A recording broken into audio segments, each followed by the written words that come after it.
नमस्कार साथियों, आप लोग कैसे हैं। आशा करते हैं कि आप लोग भी अच्छे होंगे।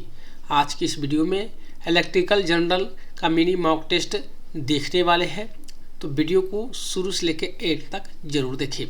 दोस्तों, इस वीडियो में आपको पूरा जो इलेक्ट्रिकल जनरल का सिलेबस है पूरा कवर किया हूँ। हर टॉपिक्स इसमें क्वेश्चन कवर किए हैं, आपको सॉल्यूशन विद फैक्ट भी बताने वाले हैं।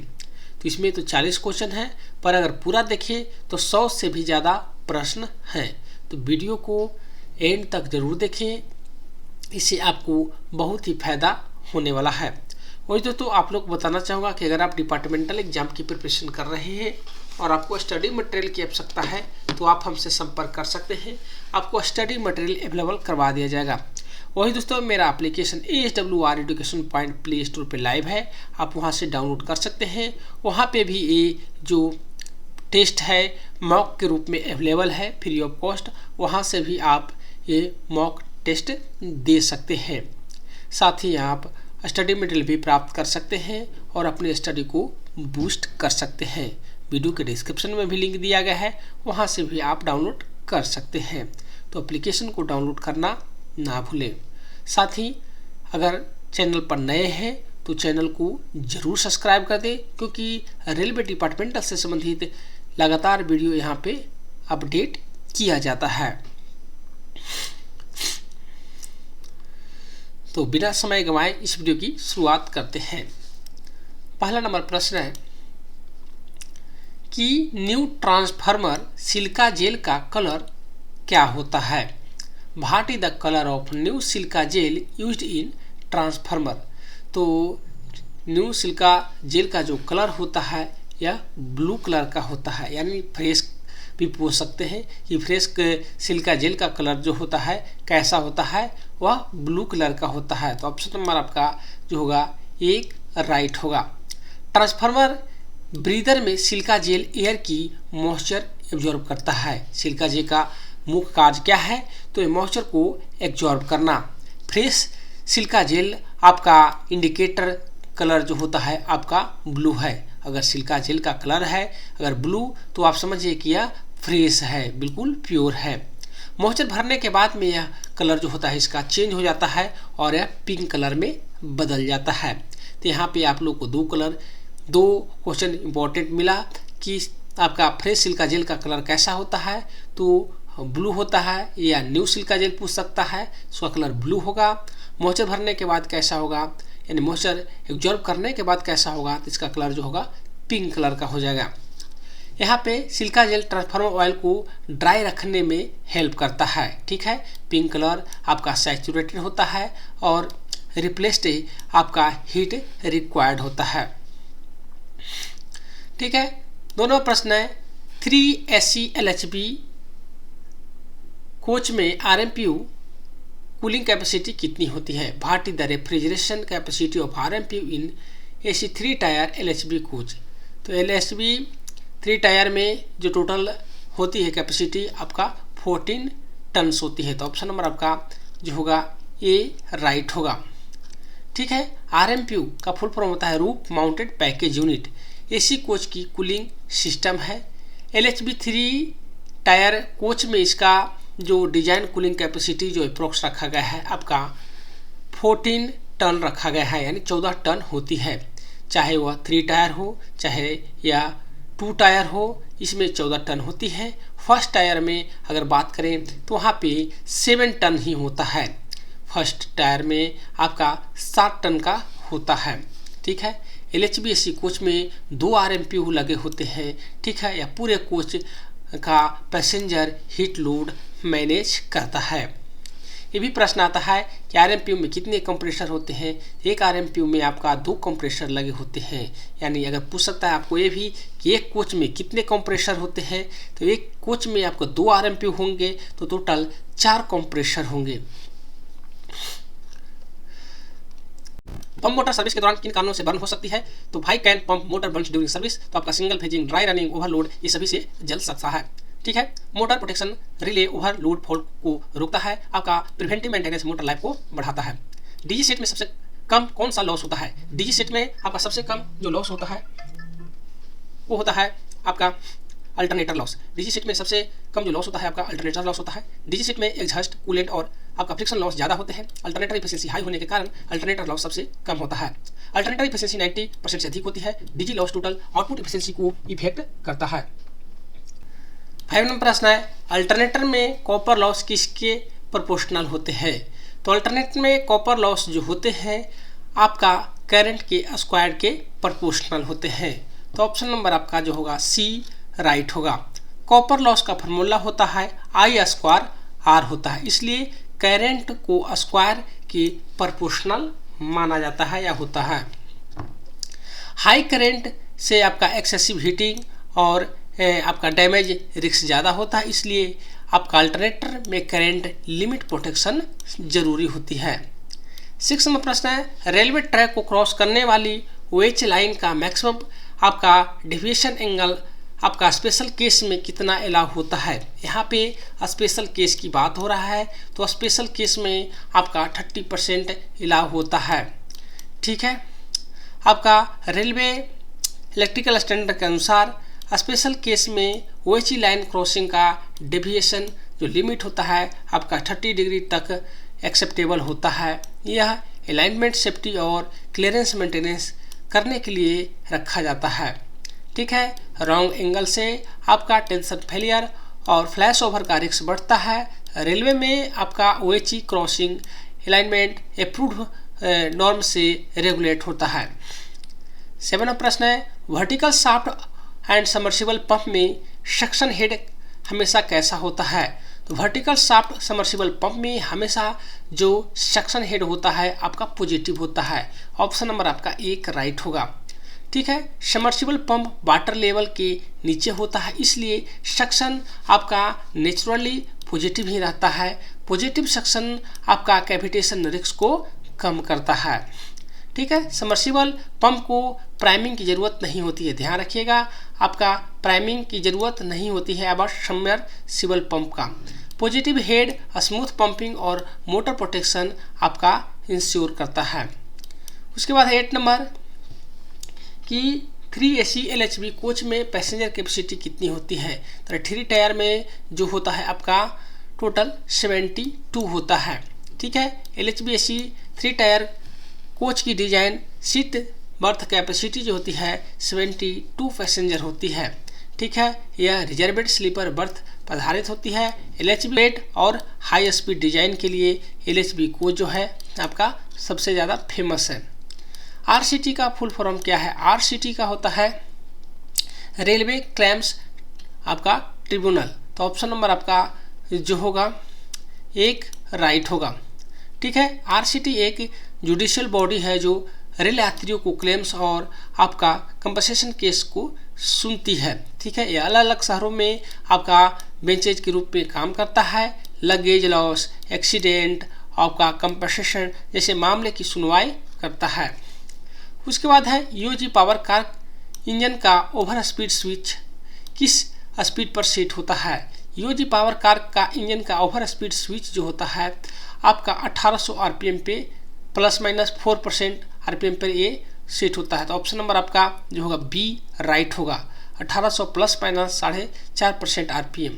ठीक है, UG diesel engine safety system over speed cut off approx जो होता है 1800 RPM पर सेट किया जाता है ताकि इंजन डैमेज एवॉइड हो। ठीक है, यूजी यानी end on generation AC train coach में पावर सप्लाई देता है। Over speed protection reliable engine protection सुनिश्चित करता है। आपका 11वां प्रश्न है, सेक्शन 3 के अंतर्गत कौन सा डॉक्यूमेंट कवर नहीं होता है? इसमें है आपका एग्रीमेंट, ये भी होता है, प्रेस रिलीज ये भी होता है, टेंडर नोटिस भी होता है, नन ऑफ दीज। तो इस यहाँ पे होगा आंसर आपका नन ऑफ दीज होता है। बहुत ही इंपॉर्टेंट है, राजभाषा से संबंधित इससे पूछे जाते हैं। इसमें पूरा हम आपको बताएंगे कौन कौन से कवर किए जाते हैं। राजभाषा अधिनियम धारा 3 के अनुसार कुछ सरकारी दस्तावेज हिंदी और अंग्रेजी दोनों जारी करना अनिवार्य है। इस डॉक्यूमेंट में शामिल कौन कौन सा होता है?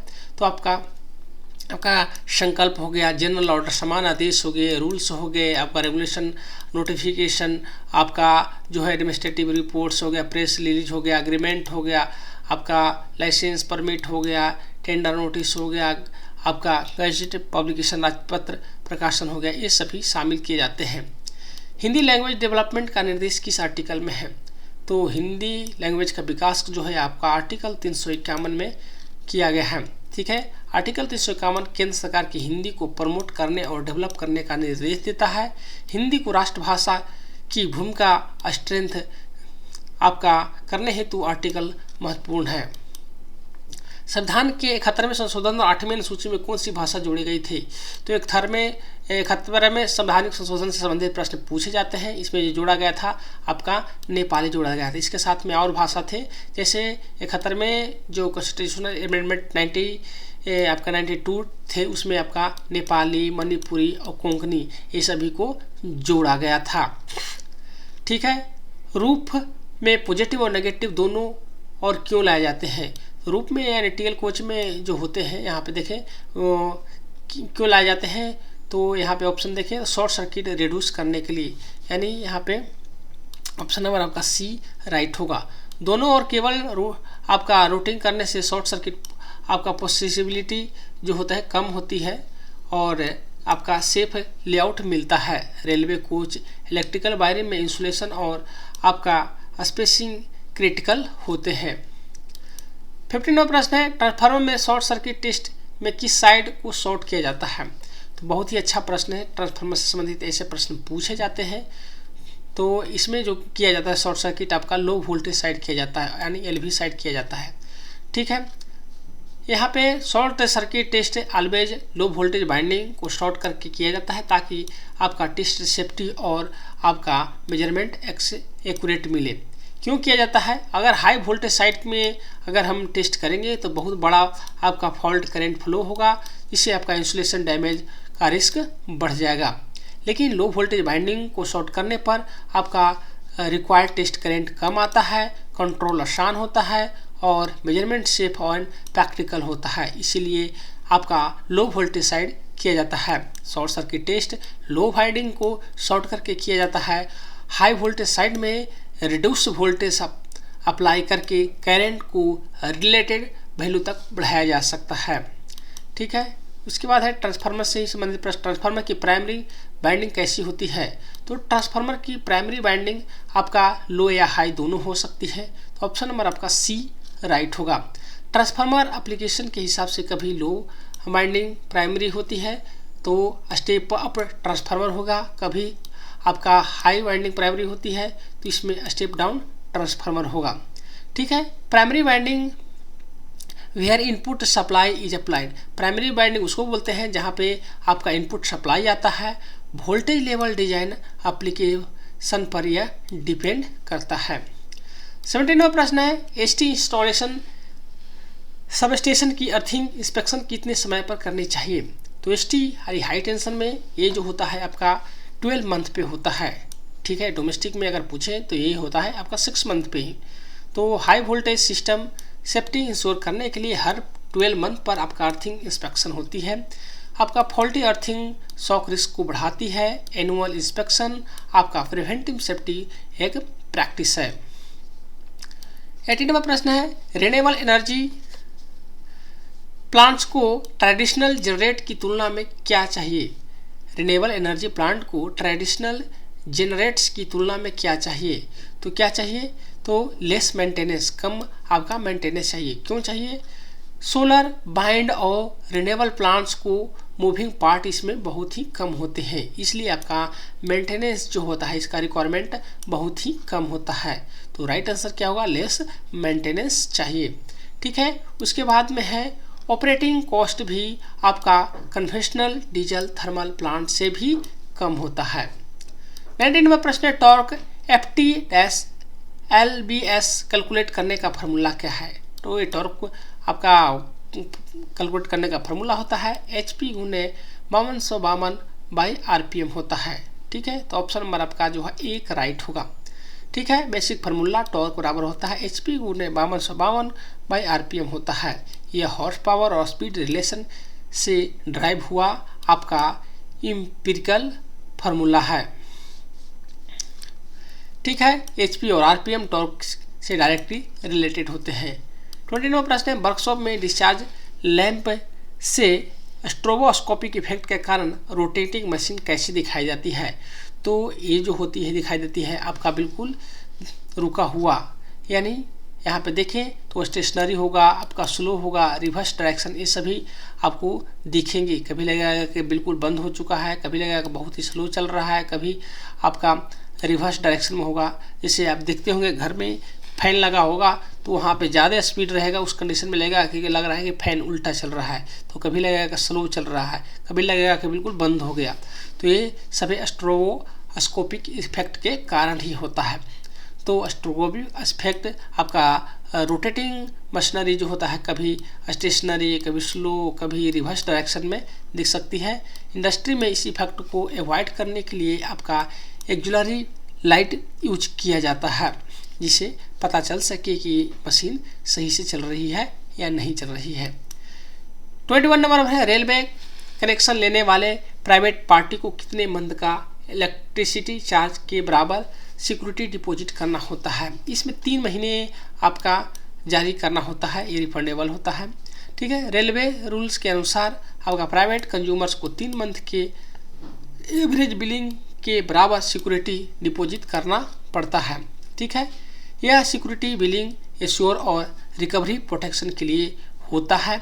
मोस्ट गवर्नमेंट आपका यूटिलाइज इसी पैटर्न को फॉलो करती है।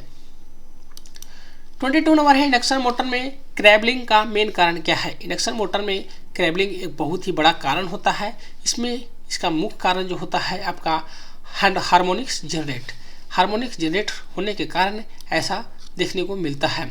ठीक है, हार्मोनिक्स डेवलपमेंट से इंडक्शन मोटर का रेटेड स्पीड पर नहीं चल पाती है। लो स्पीड आपका 1/7 स्पीड पर क्रैबल करती रहती है। ठीक है, क्रैबलिंग की वजह से मोस्टली जो होता है 7th हार्मोनिक टॉर्क आपका इंटरफेरेंस होती है। प्रॉपर डिजाइन और फिल्टरिंग क्रैबलिंग को रिड्यूस कर सकता है। 3 नंबर प्रश्न है, VRLA बैटरी में हर 1 सेंटीग्रेड टेम्परेचर रेंज पर प्रति सेल फ्लोट वोल्टेज कितनी रिड्यूस की जा सकती है? तो इसमें किया जाता है 3 मेगावोल्ट। तो ऑप्शन नंबर आपका जो होगा right 3 millivolt. VRLA battery thermal आपका स्टेबिलिटी के लिए per degree 3 MV per cell float voltage reduce किया जा सकता है। Proper float setting battery life आपका सिग्निफिकेंटली बढ़ाती है। हाई टेम्परेचर पर ओवरचार्ज से बैटरी ड्राई हो सकती है। ठीक है, 3 फेज AC वाइंडिंग वाले मोटर में कितने स्लॉट्स होते हैं? 3 फेज AC वाइंडिंग वाले मोटर स्टेटर पे टोटल 36 स्लॉट्स होते हैं। ठीक है, स्टैंडर्ड 3 फेज इंडक्शन मोटर में 36 वाइंडिंग स्लॉट्स होते हैं, जो कि फेज डिस्ट्रीब्यूशन को बैलेंस करता है। आपका स्लॉट नंबर, पोल काउंट और वाइंडिंग लेआउट से रिलेटेड होता है। आपका स्लॉट लेआउट टॉर्क स्मूथनेस को इफेक्ट करता है। 25 नंबर प्रश्न है, 4.5 किलोवाट 110 वोल्ट अल्टरनेटर का रिलेटेड आउटपुट करंट अप्रोक्स कितना होगा? तो 4.5 किलोवाट 110 वोल्ट अल्टरनेटर का रेटेड आउटपुट करंट जो होता है लगभग 37.5 एम्पियर होता है। ठीक है, तो ऑप्शन नंबर 1 राइट होगा।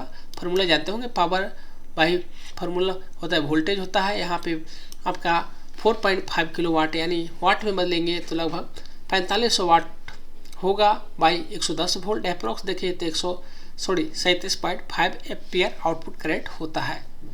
यह रेटिंग बैटरी चार्जिंग और एक्जुअली लोड के लिए सफिशिएंट होता है। अल्टरनेटर परफॉर्मेंस आउटपुट लोड पर डिपेंड करता है। एसटी लाइन में सड़क के ऊपर लोवेस्ट कंडक्टर की मिनिमम क्लियरेंस कितनी होनी चाहिए? एसटी लाइन में जो होता है आपका 20 फीट होता है। तो ऑप्शन नंबर आपका डी राइट होगा। इलेक्ट्रिकल सेफ्टी स्टैंडर्ड के अनुसार एसटी लाइन कंडक्टर का ग्राउंड क्लियरेंस मिनिमम 20 फीट होता है, ताकि आपका एक्सीडेंटल कॉन्टैक्ट अवॉइड हो सके। ठीक है, लो वोल्टेज या मीडियम अक्रॉस जो होता है आपका 5.8 मीटर होता है। लो वोल्टेज मीडियम वोल्टेज सड़क पार जो होता है आपका 5.8 मीटर होता है। ठीक है, वही एसटी क्रॉस द रोड की अगर बात करें तो वही 6.1 मीटर होता है, यानी 20 फीट होता है। वही अगर ईस्ट में अगर एलॉन्ग रोड कहें तो वहाँ पे 5.8 मीटर ही होता है। तो सड़क पार की अगर बात करें तो 20 फीट, और अगर सड़क के साथ चलने वाले जो ST लाइन होते हैं उसमें 5.8 मीटर। ठीक है, उसके बाद में यहाँ पे एल्सवेयर 11 kV से अप और 33 kV तक जो होता है क्लियरेंस आपका 5.2 मीटर माना जाता है सड़क फील्ड से दूर ST लाइन में। ठीक है, यह आपका मेजरमेंट लोवेस्ट कंडक्टर और ग्राउंड तक किया जाता है।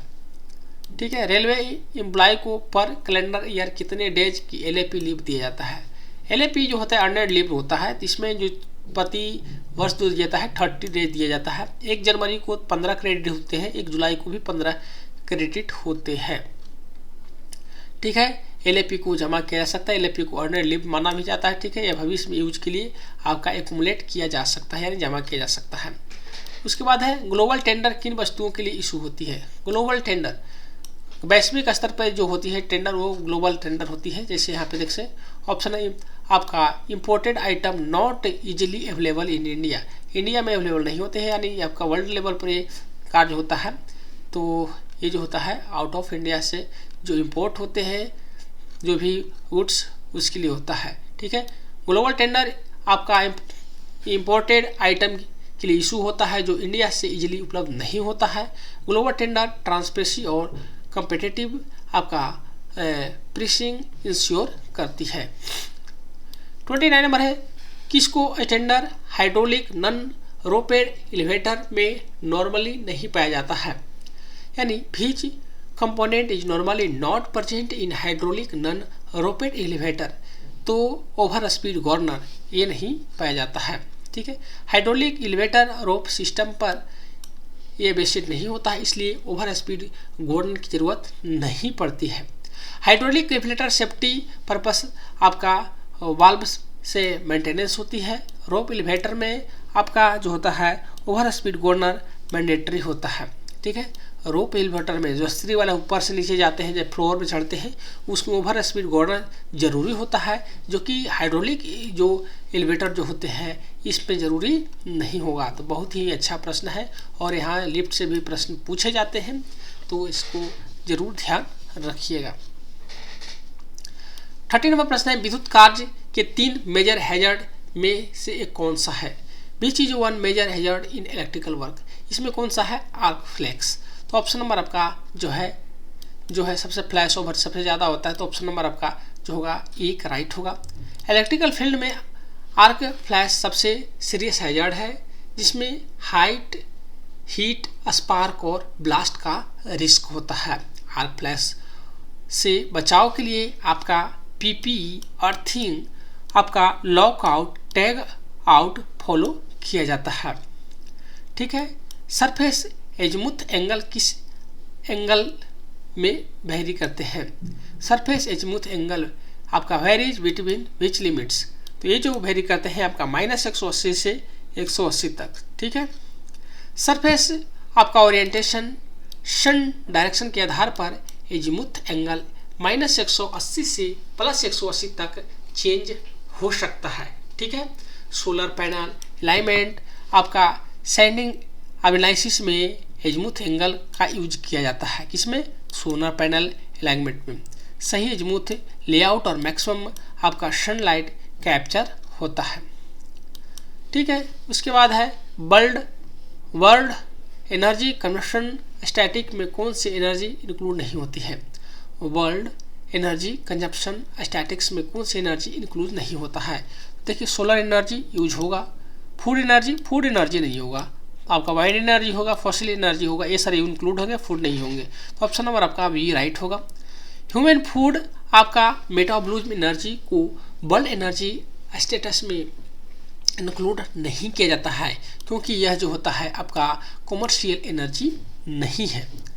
वर्ल्ड एनर्जी में आपका मुख्य रूप से कोल, पेट्रोलियम, इलेक्ट्रिसिटी, आपका रिन्यूएबल और इंडस्ट्री जो कंजप्शन पर आधारित होता है उसको शामिल किया जाता है। 33 नंबर है इलेक्ट्रॉनिक्स में बैस का मीनिंग क्या है। बैस जानते होंगे, इसमें होता है आपका जो होगा DC voltage applied to control device operation जो होता है ये होता है। तो ऑप्शन नंबर आपका जो होगा जो होगा सी राइट होगा। क्यों होता है?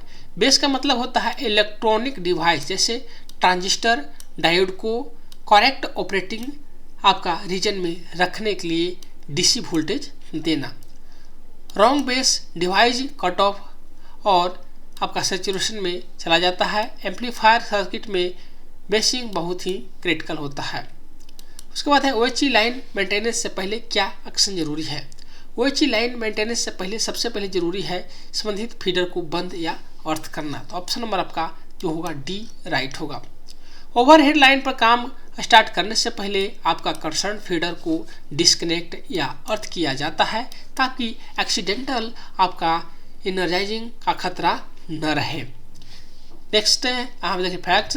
तो इसे लॉक आउट, टैग आउट या सेफ्टी मेथड भी कहा जाता है। अर्थिंग मेंटेनेंस पर्सन को या सेफ्टी वर्किंग जोन देती है। 35 नंबर है किस प्रकार के फैंस में सक्शन और डिस्चार्ज तथा एयर फ्लो डायरेक्शन चेंज नहीं होते हैं, यानी in which fans type air flow direction does not change. तो ये जो होते हैं आपका ट्यूब एक्सियल फैन, आपका वेन एक्सियल फैन या प्रोविलर फैन, ये सभी में आपका नहीं होता है। इन सभी फैन जो होते हैं एयर फ्लो स्ट्रेट रहता है, सक्शन से डिस्चार्ज तक आपका फ्लो डायरेक्शन सेम रहती है। ये फैन जो होता है आपका वेंटिलेशन, एग्जॉस्ट और HVAC में यूज होते हैं।